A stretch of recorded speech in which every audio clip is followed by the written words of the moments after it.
everybody, what's up? Welcome to the shop. Today we're going to be going through and cutting out a little chunk of body rot inside the cab and replacing it with some new metal. Right here behind me I got a 1949 Chevy COE. That's what I'm working on right now. Doing it for a friend of mine. As you can see, we cut out some panels, not necessarily because of body rot, but has a lot of holes and a big old crack.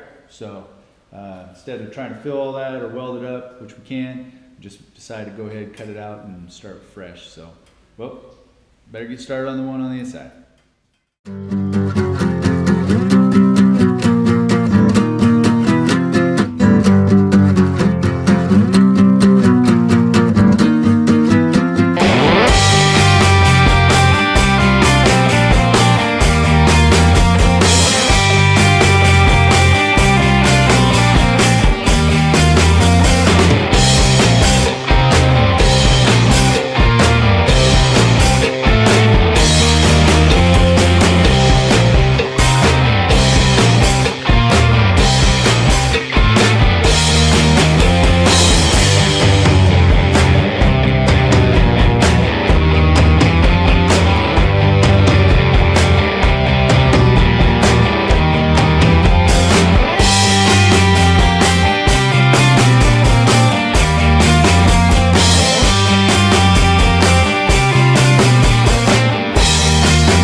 Piece, you can see it was broke right there, but you can definitely see all the cancer body rot that was through there.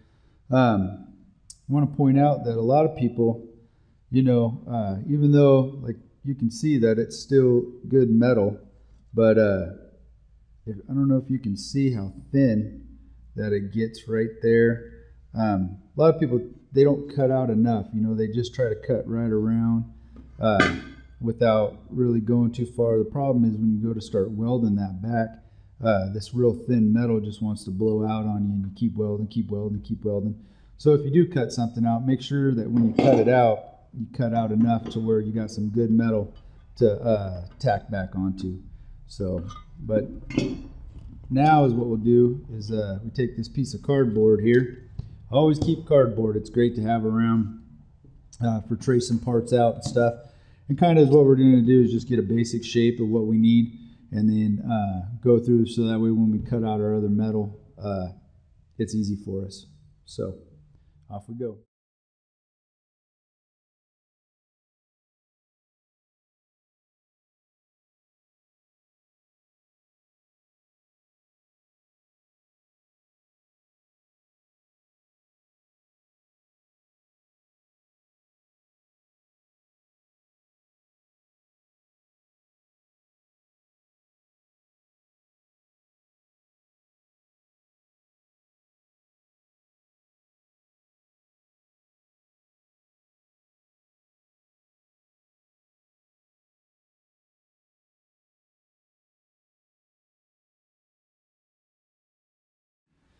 Now, I'm sure you can tell this ain't no high dollar shop. I do this as a hobby.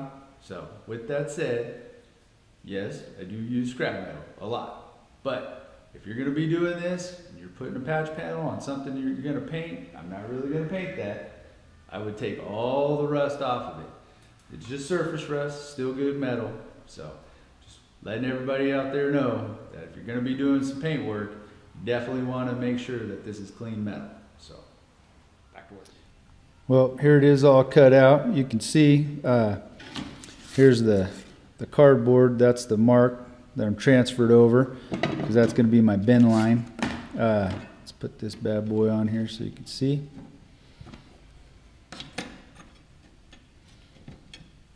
So now you can see that it's just a little bit bigger, which is fine, because we're going to be trimming this thing down once we get it in there anyway to make sure we got a nice good gap all the way around for our tack welds. So on to the next step. If you happen to be fortunate enough, this is a nice little garage sale find that I found. If you can pick one up, pick one up. They're great to have around. You can use them for all kinds of stuff. If not, you know, you can always make do. I'll show you what I'm gonna do. I take my metal and you know, I got my guideline marked, so that way when I bend it, I'm on the right bend. I've also taken this, kind of found out where the best shape is gonna be on here, and I made a mark on this, so that way when I, you know, go to line up, I make sure I'm getting the right curve there, you know.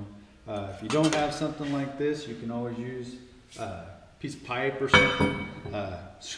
Have another piece of scrap metal laying around, you know, and you can see how that kind of fits, and you just kind of bend it. The cool thing about metal is it's somewhat forgiving, you know. If you bend it out of shape, you can always put it back in. So I guess here we go.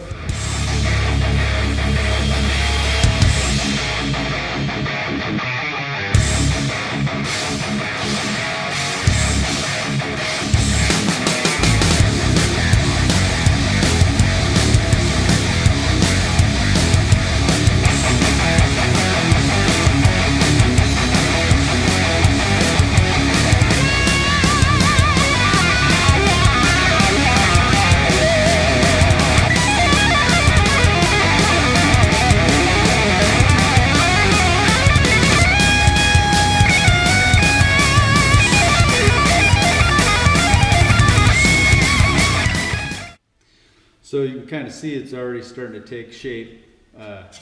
Not quite there. We still got some more to go, but you can see how it's starting to kind of take the shape that we need. Like I said, we'll end up going through and trimming this piece down as we go to fit it. So just keep hammering.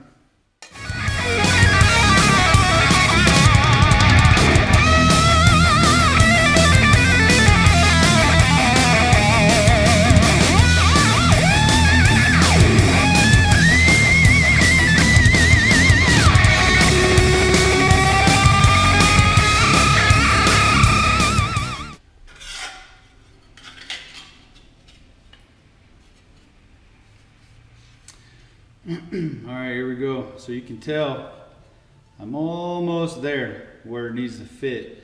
Now I'll be able to go through and trim out a little better on how it's all going to fit together. So we pretty much got it in shape, but as you can see, there's quite a bit to trim off. So what I'm going to do is go ahead and just line that out, go ahead and trim it off now, and then I'm just going to stay above that line so that way I can trim it down to where I got to fit it. Okay, so here we are. This was the old piece. Let me see if I can.